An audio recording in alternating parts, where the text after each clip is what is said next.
Welcome to the National College for Educational Leadership. My name is Colin Bailey, and today I'll be walking you through setting up your Moodle account. First thing you need to do is to navigate to your domain. In our case, we'll be using the National College website because it is a Moodle platform. So you go to ncl.gov.jm. In your case, it's your site .com or .gov or whichever your school's name is. Then you're gonna go to, from your main page, you're gonna go to your school platform, which is the learning management system, which is the Moodle. So in our case, we have a button on our main page that takes us there. This is recommended as it reduces the traffic on your main school platform and reduces the risk of a crash or a failure. So in our case, we're here. This is where the Moodle platform will look. It will be looking differently for in your case because every designer uses their own tools, their own skill set. So that's where we are. So what you're gonna need to do, first thing you need to do is to log in. So what you're gonna do, you're gonna realize that you're not logged in, but you're able to see the available courses and stuff like that on your main page. This also depends on your liking of your administrator or your developer or your designer. So you're gonna click on login at the far right corner. You're gonna put your username or password in. Let's say you've forgotten your username or your password. What you're gonna need to do is to click on the forget password link at the bottom of that page. And when you click on the forget password, it's gonna ask you to update your password or to send an email. I suggest searching by email, as this is the best way to get in contact. And if you use a username, it's still gonna be sent to your email address. So just use your email address to be safe. You're gonna click on search, then click on continue, and that will be sent directly to your email. From there, you follow the steps and log in as per usual. So let's put your username and your password in. Once you've put in your username and your password, you're going to be directed directly to your user account. From here, you're going to be able to update your account as per usual by using the administration box to the right. You're going to click on edit profile. Then there's a host of things you can do, including uploading your user picture. You do that by using the button to the right, to the left, or drag and drop your picture. Click OK, click continue, and click update profile, and you'll be able to edit your profile. Then click on home, where you're going to be seeing a list of the available courses. Now to your right, you're going to see, under the same list of courses, you're going to see all courses. That's what we're looking for because we need to have access to all courses. So on this page, you're going to be able to add a course. You click on add course, then you're going to update the information. It says you're going to create a course name. So let's work with mathematics. So that's mathematics for grade 4. So you're going to use a short name for the course.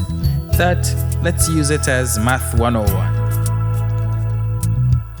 for argument's sake. You're gonna adjust the course category. You can select anyone.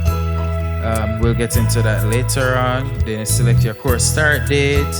When you want it to start, this will limit the amount of person that can enroll into the course as you go along.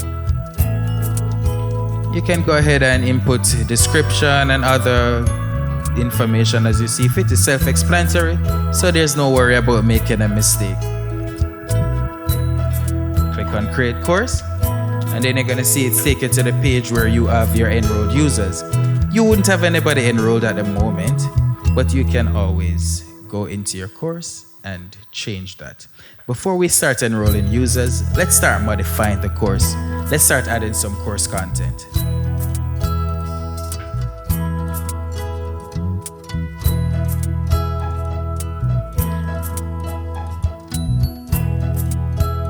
So at the top, you're gonna see a button that says turn editing on. You want to ensure that turn editing is on. So what you're gonna do from here is that you're gonna be able to edit your general summary.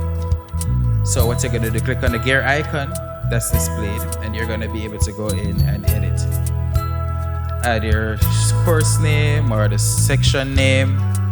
and you're gonna input some default information. You can make it fancier by adding images, and these images will be displayed on the page as is to give it a little bit of boost on the way the course looks. Edit some information, alignment, and otherwise. Then you're gonna save changes and move on. Now you're gonna see that the introductory page looks real nice. There's a news forum page that's there automatically, and this helps you to communicate with a larger number of persons at once. So it's kind of like your classroom.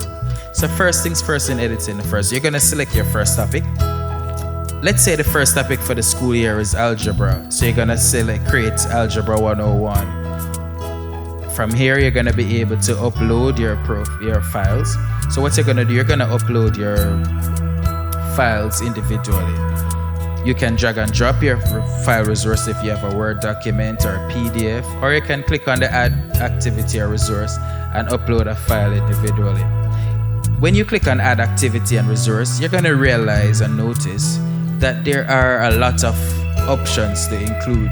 All these options gives you a breakdown to the right, so you don't have to worry about selecting the wrong one. We're gonna go through a few of them for you. So let's start by adding an assignment.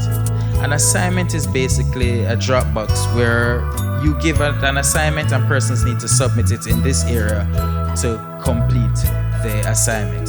So you're gonna add the assignment name and you add some description in.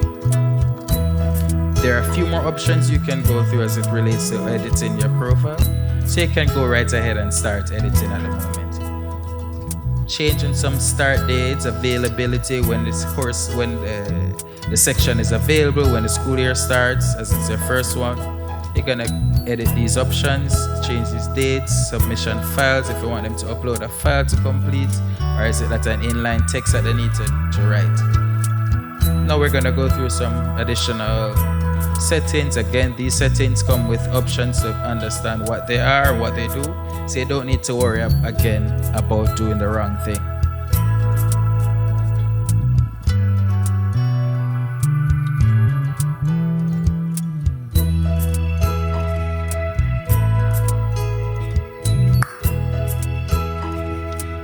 Okay, there you go. You now have one course there. Now we're gonna add a next one. Let's add a quiz. So the quiz is similar to the activity, except the fact that you are going to be creating your own questions. I won't show you how to create your questions now, but I'm going to show you how to create your quiz. So you get through the settings again, update your timing, your grade, what the passing grade, what's the minimum grade or the maximum grade that a person can get. Then after that, you're going to go and update. Now from here, you're going to be able to enroll users. So you're going to click on enroll users. Now you're going to be able to add a teacher or a student. For this class, we're going to add a student and a teacher. I'm using both my accounts in this case, just for demonstration purposes.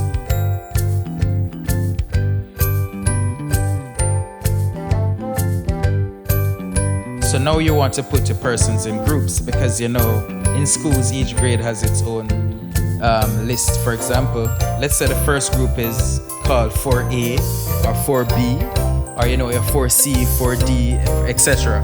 Now you're gonna add the students and the teachers to that. So you're gonna click on the group and click on add participants or group members. Now you're gonna click on their names and click on add, and that's it. They will already be listed as either a teacher or a student when you add them to the course. And then putting them in groups is going to be easier because you're going to see the teachers different and the students different. And from here, you'll be able to go right ahead, continue adding more content, and you would have already created a course. Thank you.